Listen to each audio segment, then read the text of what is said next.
Bismillahirrahmanirrahim. Assalamualaikum warahmatullahi wabarakatuh. Selamat siang, salam sejahtera untuk kita semua. Mudah-mudahan di siang hari ini kita semua diberikan kesehatan jasmani dan juga rohani. Amin ya Allah ya Rabbal Alamin. Khususnya bagi teman-teman Pantarli yang sedang melaksanakan coklit di desa, di kecamatan, dan juga di kabupaten masing-masing. Kali ini Wahyu Channel akan membahas tentang masalah cara melakukan coklit menggunakan aplikasi e-coklit. Tentunya persyaratan yang paling utama adalah teman-teman harus sudah terinstall terlebih dahulu aplikasi e-coklit di handphone masing-masing. Dan sesuai dengan ketentuan, handphonenya harus handphone Android dengan versi Android minimal 6 ya. Tetapi ada beberapa pantarlih di kami, di desa saya, walaupun versi Android-nya di bawah 6 tetapi alhamdulillah bisa support terhadap aplikasi e-coklit tersebut.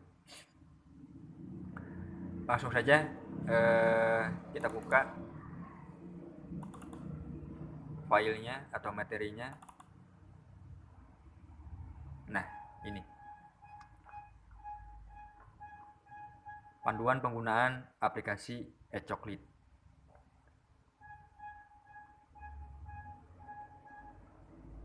Nah, sebelumnya nanti dari PPS itu akan mendata semua pantarli seperti NIK, nomor induk kependudukan, nomor handphone, dan juga email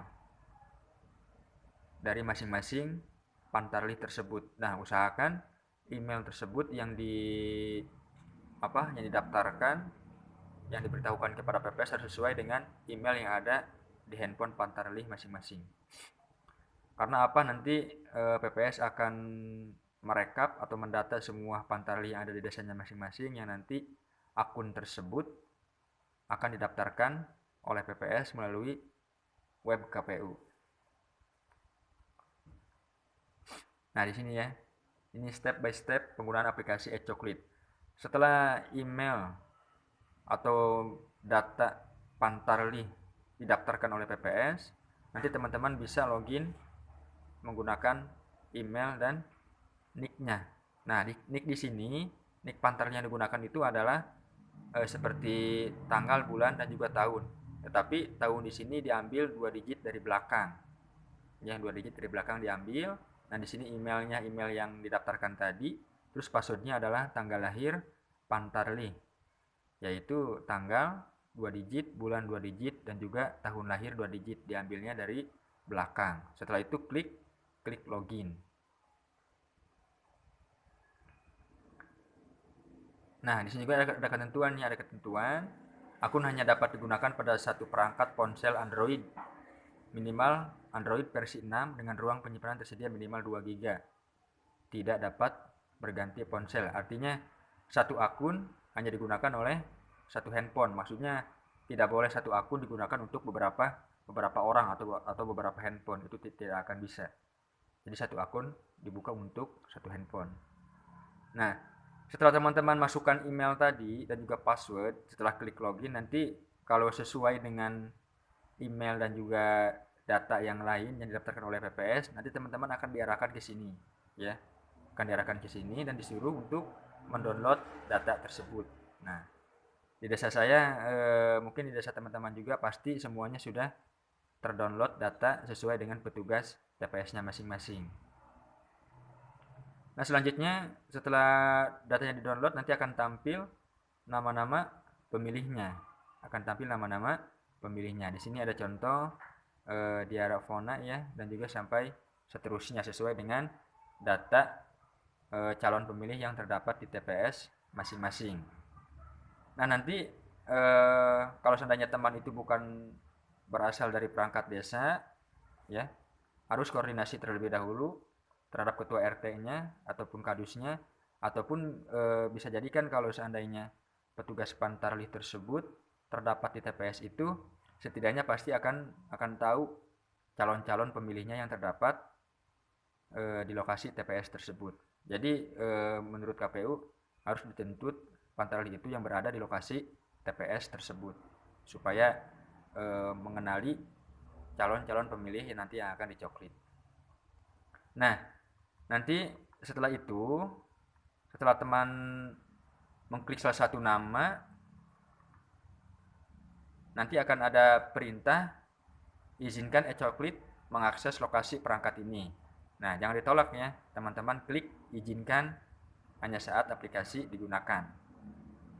Karena kan penggunaan aplikasi e-coklit ini, titik koordinat teman-teman akan terdetek karena adanya GPS yang telah diizinkan di perangkat aplikasi e-coklit ini.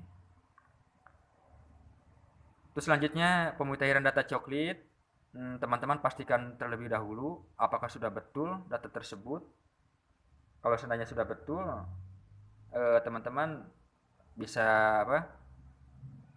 bisa langsung mensinkronkan ataupun apa gitu ya. Tetapi terlebih dahulu ada beberapa cara untuk mempermudah mencari data pemilih yang berada di lokasi TPS teman-teman. Teman-teman bisa mengklik pencarian di sini, nanti masukkan saja nick-nya atau namanya gitu ya, atau nomor kakaknya. Kan bisa jadi nanti pas teman-teman mengunduh data tersebut akan tampil data calon pemilih yang berada di TPS teman-teman itu sendiri.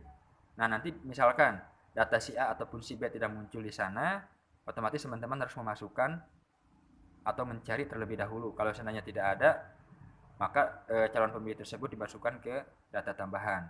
Karena setiap orang pun mempunyai hak pilih ya, mempunyai hak pilih kecuali kalau orang tersebut sudah meninggal dunia. Yang selanjutnya, setelah data tersebut cocok, misalkannya di sini ada pencocokan data. Setelah teman-teman mengklik, nanti teman-teman kan pas masuk ke sini mengklik salah satu nama calon pemilih, nah nanti teman-teman akan dibawa ke arah sini. Teman-teman periksa sedetail mungkin nick-nya, NKK-nya, namanya ya, sampai dengan yang paling bawah, apakah calon pemilih tersebut termasuk ke dalam disabilitas ataupun apa. Periksa terlebih dahulu. Setelah itu klik di sini ada pilihan atau klik aksi ya. Di sini ada klik aksi, nanti ada klik aksi apakah calon pemilih tersebut sudah sesuai ataupun belum. Karena nanti pas teman-teman klik aksi ada 3 pilihan, yaitu pemilih sesuai, pemilih tersaring, dan juga pemilih ubah. Kalau seandainya pemilih tadi sesuai dengan data yang ada di dokumen calon pemilih tersebut, langsung saja pilih pemilih sesuai dan klik simpan. Nah, jadi itu ya, di sini ada tombol pemilih sesuai. Sekarang kita beralih ke contoh pemilih tersaring. Pemilih tersaring adalah salah satu, atau bisa dikatakan pengertiannya adalah pemilih yang termasuk ke dalam keterangan TMS atau tidak memenuhi syarat. Tidak memenuhi syarat di sini rinciannya seperti meninggal, double nama, ya, pemilih di bawah umur, pemilih yang berstatus TNI ataupun Polri, dan juga pemilih yang salah penempatan TPS-nya. Nah, nanti kalau seandainya di lokasi TPS teman-teman Pantarlih terdapat pemilih seperti ini, teman-teman pilihnya adalah pemilih tersaring, ya. Nah, nanti setelah klik pemilih tersaring itu statusnya apa gitu ya, apakah pemilih tersebut sudah meninggal ataupun apa. Nanti teman-teman tinggal diklik saja salah satu pilihan dari yang ada di kolom keterangan.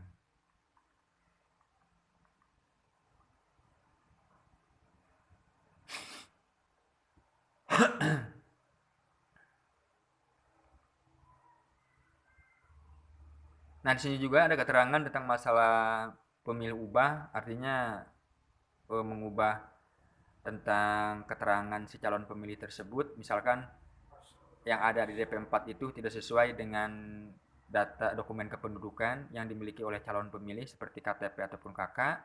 Pas disandingkan ada perbedaan di tanggal lahir, tahun lahir ataupun bulan lahir, ataupun nama, nick ataupun nomor KK, ataupun yang lainnya seperti misalkan pas waktu di DP4 statusnya adalah sudah menikah gitu ya, ataupun belum menikah. Nah, pas teman-teman turun ke bawah melakukan coklit, ternyata statusnya sudah berubah ya. Statusnya sudah berubah. Teman-teman tinggal klik saja pilihan pemilih ubah nanti di tombol pemilih aksi tersebut. Nanti kan ada pemilih ubah, teman-teman klik pemilih ubah, tinggal mengubah keterangan apa saja yang perlu atau yang akan dirubah. Nah, untuk pemilih baru, misalkan setelah teman-teman itu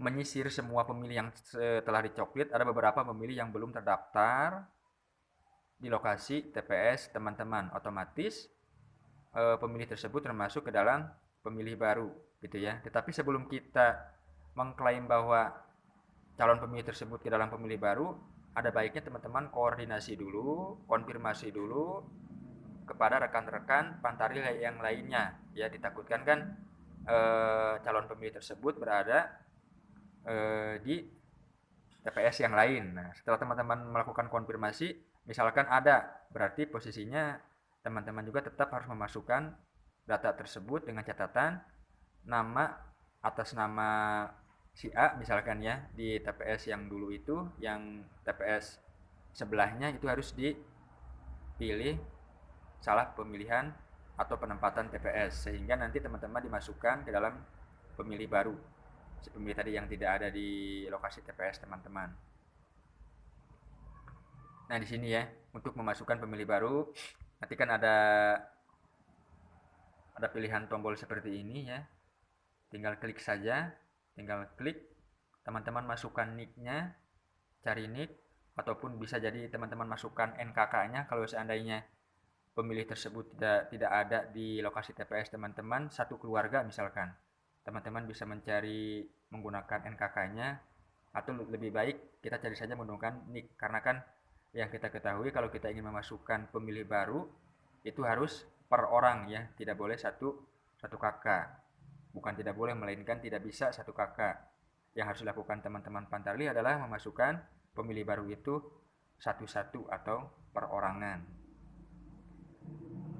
Masukkan nicknya, setelah itu teman-teman klik cari nick, nanti akan muncul seperti ini ya, akan muncul seperti ini. Tinggal klik tambah baru. Nah, setelah klik tambah baru nanti ada beberapa kolom yang harus teman-teman diisi, seperti NKK, nama, tempat lahir, tanggal lahir, status perkawinan, jenis kelamin, alamatnya, RT RW ya. Terus sudah memiliki KTPL ataupun belum, statusnya apa gitu ya. Terus disabilitasnya, apakah termasuk disabilitas fisik ataupun tidak. Nah, di sini kan ada pilihan tentang masalah disabilitas. Misalkan calon pemilih tersebut yang mau teman-teman tambahkan apakah mempunyai kekurangan dalam fisiknya atau termasuk salah satu pemilih yang tergolong ke dalam disabilitas. Kalau seandainya ada, tinggal pilih aja tergolongnya ke dalam disabilitas apa. Kalaupun tidak, teman-teman nanti tinggal pilih atau klik tidak. Setelah itu, teman-teman klik simpan. Setelah klik simpan, pemilih baru yang tadi ditambahkan oleh teman-teman itu akan masuk atau sudah dicoklit dengan keterangan pemilih baru, seperti ini contohnya, yang keterangan pemilih baru. Nah, nanti di sini kalau teman-teman ingin melihat hasil kerjanya yang sudah dicoklit, yang sudah memasukkan pemilih baru, terus sinkron, nanti di halaman home ya, klik saja home ataupun beranda, nanti akan tampil rincian hasil kerja teman-teman Pantarlih itu sendiri. Misalkan data yang masih lokal, artinya data masih lokal itu data yang sudah dicoklit ya, data yang sudah dicoklit. Nah, di sini ada data yang tersinkronisasi. Data yang tersinkronisasi di sini ada ya.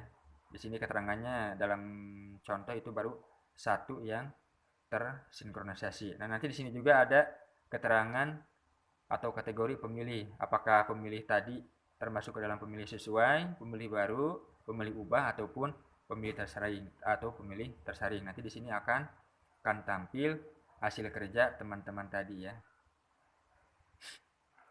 Nah, di sini di saat teman-teman sudah fix atau sudah benar-benar betul terhadap data calon pemilih tadi yang telah dicoklit, teman-teman bisa melakukan sinkron all ya, sinkron semuanya. Artinya teman-teman bisa pilih titik 3 di pojok kanan atas, tinggal klik saja lalu ada keterangan sync all.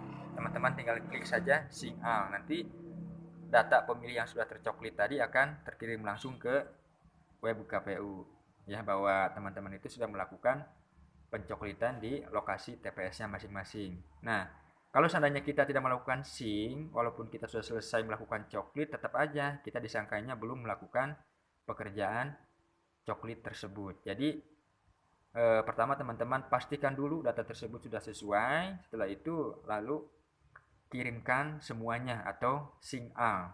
Klik tombolnya ya supaya data tadi masuk ke web KPU.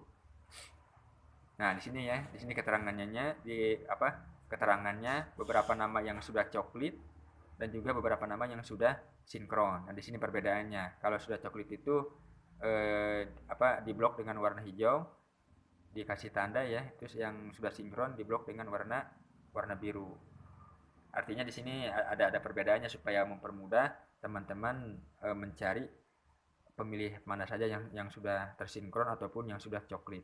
Nah, di sini kalau seandainya pemilih yang sudah dicoklit terus disinkronkan. Kalau yang sini pemilih yang sudah dicoklit. Nah, sekian saja ya penjelasan dari saya. Mudah-mudahan bermanfaat. Jaga kesehatan, kita sukseskan pemilu 2024 supaya mempunyai pemimpin yang sesuai dengan hati nurani masing-masing. Sekali lagi terima kasih. Akhirul kalam, wabillahi taufiq wal hidayah. Wassalamualaikum warahmatullahi wabarakatuh. Salam sukses.